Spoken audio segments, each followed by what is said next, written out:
Hey everyone, Spicy Toast Gaming here, and today I want to highlight a new FPS roguelike that just came out earlier this week, Battle Shapers. I don't know about you, but I've been trying to find a good FPS roguelike for a long time, tried out a couple different ones, and they never really clicked with me.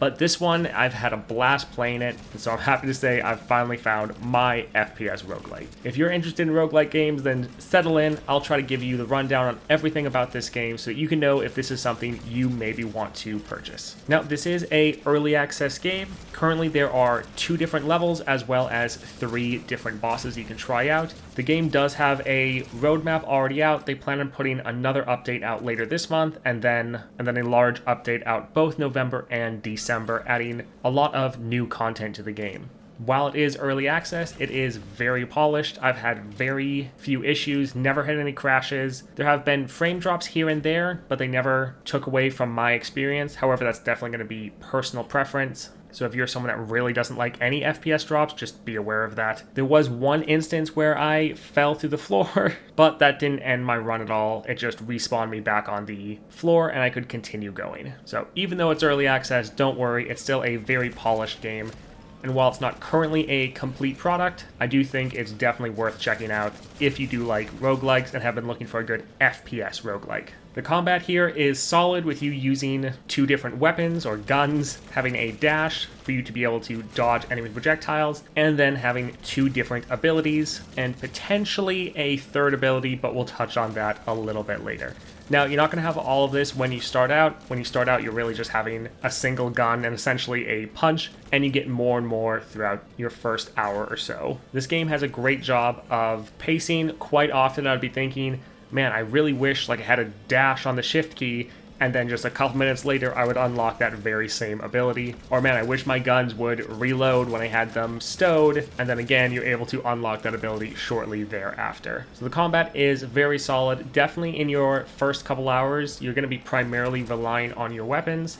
However, I will say with some of the builds you can get later, you are able to focus more on your ability and just have your weapons as kind of like a auto attack. So if you prefer a ability focused build, you will eventually be able to get there, but you will have to definitely be satisfied with shooting, as that is generally the main way you're going to be doing damage and progressing through this game. The difficulty, in my opinion, is quite well done. Your first floor is going to be fairly easy, but then the first boss fight will definitely be quite difficult. All the bosses, I think, are very well done. They all telegraph their attacks very easily, so you know what's coming and you can learn how to counter each of them. However, they do have some pretty strong attacks, so especially when you first start out, you will potentially get one-shot by some of them, but I still thought it was a pretty good progression. For me, the first time I encountered a boss, it immediately one-shot me.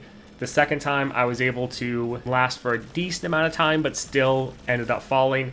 And then the third time I encountered the boss, I was able to kill it. I think for a roguelike game, this is pretty solid, although obviously for a difficulty that's always going to be slightly varied from player to player. The game does have a good sense of progression though, because you do get quite a bit more powerful later on, and so going back to a boss that you maybe struggled with earlier and being able to absolute destroy it is very, very satisfying. Now, the goal of the game is to liberate all the different towers from the overlords. So you'll be going into a tower, clearing it out, trying to defeat the boss, and then if you're able to do that successfully, you'll then move on to the next tower.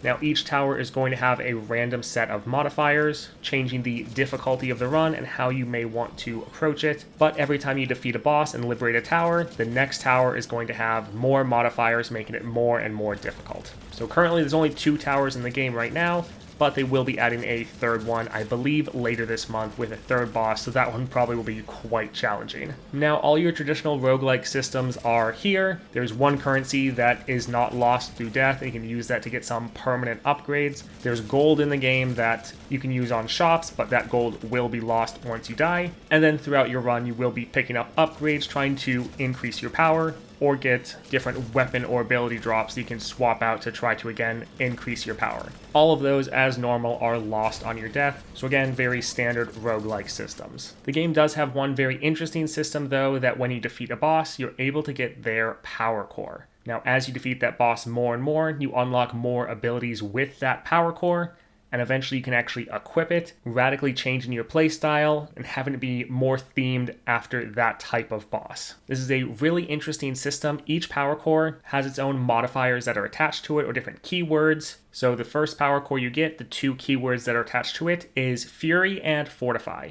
Fortify is that when you gain this effect, it reduces the damage you take by the next attack by 10%, and that stacks up to 10 times. So obviously a very powerful effect, especially for roguelikes where you don't really want to get hit very often, but if you do get hit, you want to reduce down that damage. Then the Fury keyword increases the damage you deal with all your abilities and spells, or abilities and guns, by 10%, and again that can stack up to 10 times. So while you have that core equipped, all the powers you get will be themed after that core, and we'll have modifiers for the abilities attached to that core as well as those keywords we just talked about. Now you can have two cores equipped at a time. You have a primary core that will be determining all of your abilities, and then you have a secondary core that will let you get some powers that are associated with that playstyle. So there's currently 4 cores in the game, and so these do a great job of, one, rewarding you for continually playing and defeating those bosses, because every time you do, you're unlocking more power in that core, so that eventually you can equip it as your primary core, unlocking a completely new way to play, and these actually change quite a bit about your kit, and it's very, very fun.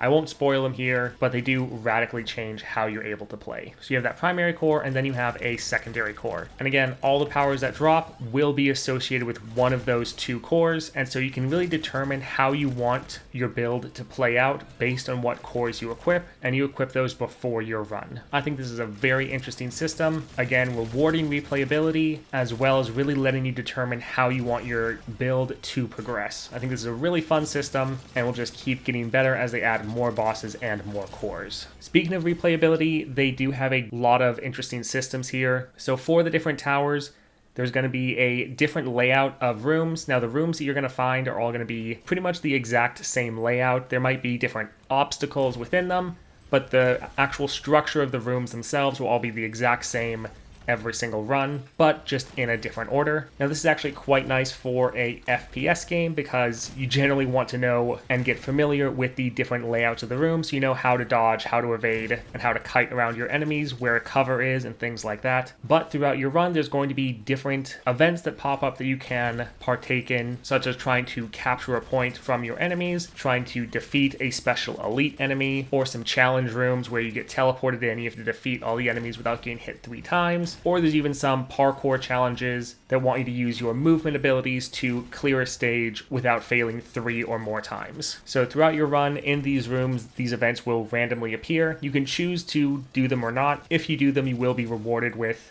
more upgrades, so it's good to do if you can.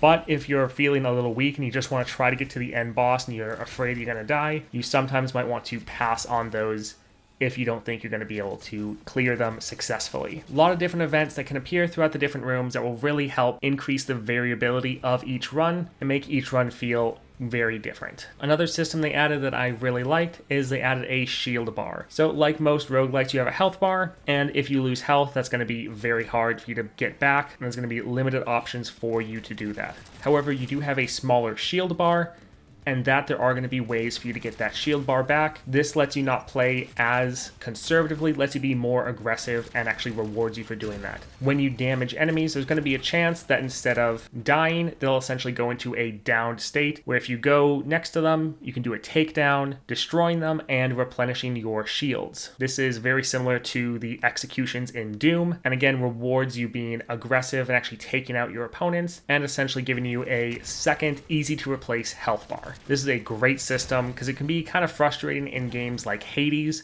where you essentially never want to take any damage at all. You have to play every floor perfectly. Anytime you get hit, you're really going to notice. Here, you really do need to be careful with your health bar, but as long as you have shields up, you are able to play more aggressively and not have to worry too much about taking some stray hits. Overall, I think this is a very well put together game. It is still in early access, but I think what they have here is definitely worth checking out if you do like roguelike games and have been looking for a good FPS roguelike. It's very polished, and the devs are very active. They already have put out a small update addressing some of the concerns that players had, making the bosses a little bit more approachable. Now, I didn't really think the bosses were too bad, but that was the main complaint some people had. and the devs already put out a small update to make them a little bit less difficult or less punishing for your first couple runs. Very solid game though, and I look forward to what the future has in store for it. If you've also been looking for an FPS roguelike, I highly recommend checking it out. Alright, that's it for me though. I hope you all have a great day and a great rest of your weekend.